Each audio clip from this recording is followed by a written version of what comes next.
Chapter 14. The Impression of Increase.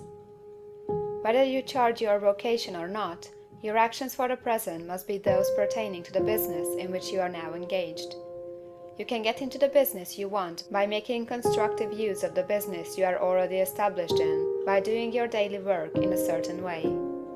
And insofar as your business consists in dealing with other men, whether personally or by letter, the key thought of all your efforts must be to convey their minds the impression of increase. Increase is what all men and all women are seeking. It is the urge of the formless intelligence within them, seeking fuller expression. The desire for increase is inherent in all nature. It is the fundamental impulse of the universe. All human activities are based on the desire for increase. People are seeking more food, more clothes, better shelter, more luxury, more beauty, more knowledge, more pleasure.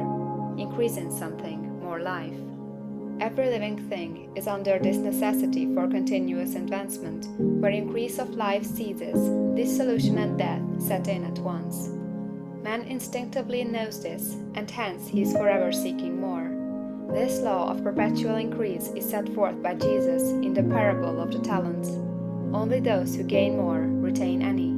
From him who had not shall be taken away even that which he had.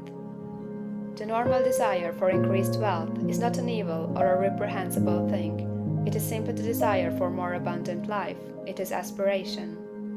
And because it is the deepest instinct of their natures, all men and women are attracted to him who can give them more of the means of life. In following the certain way as described in the foregoing pages, you are getting continuous increase for yourself, and you are giving it to all with whom you deal. You are a creative center, from which increase is given off to all. Be sure of this, and convey assurance of the fact to every man, woman, and child with whom you come in contact.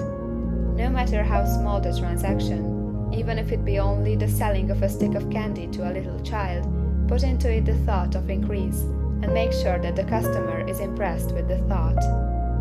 Convey the impression of advancement with everything you do, so that all people shall receive the impression that you are an advancing man, and that you advance all who deal with you. Even to the people whom you met in a social way, without any thought of business, and to whom you do not try to sell anything, give the thought of increase. You can convey this impression by holding the unshakable faith that you, yourself, are in the way of increase, and by letting this faith aspire, fill, and permeate every action. Do everything that you do in a firm conviction that you are an advancing personality, and that you are giving advancement to everybody. Feel that you are getting rich, and that in doing so you are making others rich, and conferring benefits on all. Do not boast or brag of your success, or talk about it unnecessarily. True faith is never boastful.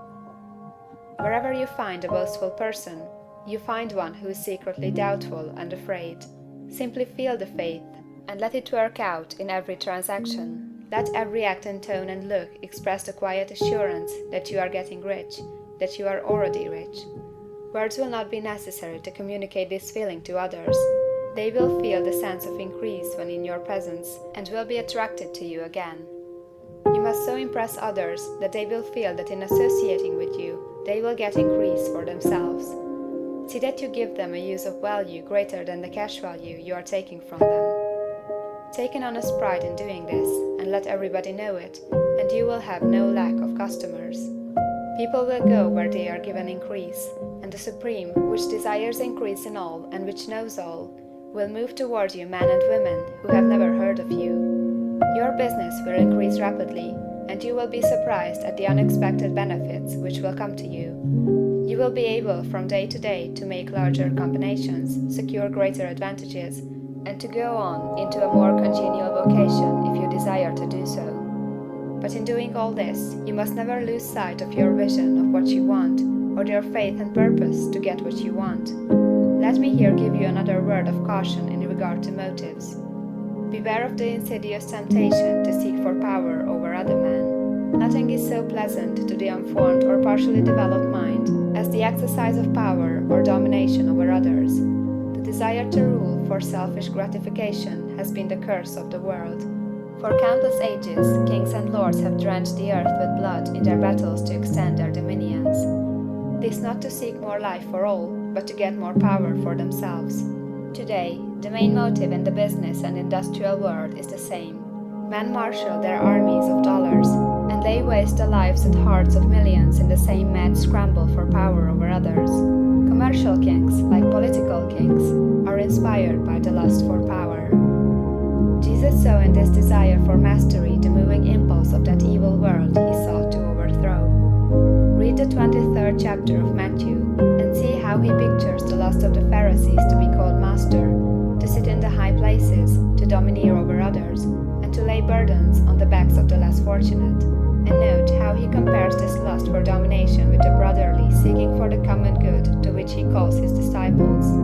Look out for the temptation to seek for authority, to become a master, to be considered as one who is above the common herd, to impress others by lavish display, and so on. The mind that seeks for mastery over others is the competitive mind, and the competitive mind is not the creative one. In order to master your environment and your destiny, it is not at all necessary that you should rule over your fellow man, and indeed, when you fall into the world's struggle for the high places, you begin to be conquered by fate and environment, and your getting rich becomes a matter of chance and speculation. Beware of the competitive mind.